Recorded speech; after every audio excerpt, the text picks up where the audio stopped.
So here we approach an age-old question that practically every theologian and philosopher who's worth the salt has tried to answer. It's the question of why does God allow evil in the world? And I'm going to take my stab at it today, but there will be nothing brilliant or ingenious from me. I'm just going to summarize the literature. Okay?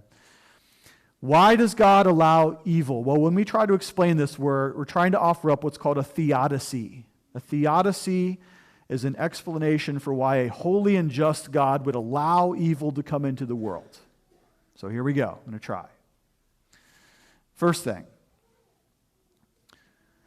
God sometimes allows evil so as to test the saints. Do you agree with that? God sometimes allows evil so as to test the saints. What is your breaking point? What is my breaking point? Where will you compromise? Where will you flex? Where will you give up? Where will you abdicate faithfulness? Will you? Well, the pressures of evil will discern that. The pressures of temptation and wickedness, the temptations of the ungodly world, they will press upon you and they will test you in that way. Yes, God does sometimes use evil so as to test his saints. A couple examples. Well, how about Adam and Eve? We call the scene in the Garden of Eden sometimes, theologically, the period of probation, which means testing. Now, why God allowed the serpent to be in the Garden of Eden, I don't know. That's a bigger mystery than me. But certainly it was a form of probation for Adam and Eve. And unfortunately, they failed gloriously, didn't they? They failed terribly in the Garden of Eden. Same thing, too, in the wilderness. When God had delivered his people out of slavery, out of Egypt, out through the Red Sea, he brings them into this period of wilderness testing. And the people of God, more or less, they complained, they turned against the Lord, they complained about their leadership, they complained about how God had provided for them, and they failed that test. And so often, very many of the biblical characters, they are tested in their faithfulness by evil to see, what are you made of? What are you going to do? What's your breaking point? But there was one who was tested who did not fail. Who is that? Gospel Fellowship. That's Christ. In his wilderness temptation, he has to recapitulate all of the temptation that the people of God had gone through only this time, and finally there's one who does not fail for us. That's Christ. That's one explanation. Second explanation for evil. God does sometimes allow evil so as to bring about a greater good into the world. Doesn't he? Do you agree with that? Yes. Very quickly, we're running out of time. Let me take you to 3 passages where God obviously does that. He uses evil for a greater good. Go with me backwards to Genesis chapter 50, the ending of the book of Genesis. Here's the story of Joseph. And as you know, Joseph was betrayed by his own brothers. They ripped the coat of many colors off of him. They sold him into slavery.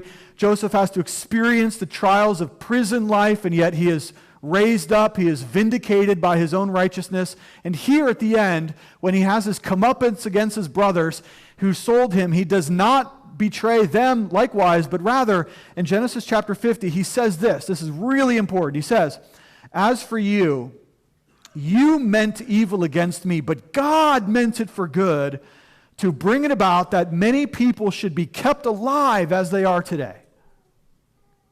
So God took the evil that had happened personally to Joseph, and God did something much better and greater for the sake of many people. He saved many people through Joseph's ministration.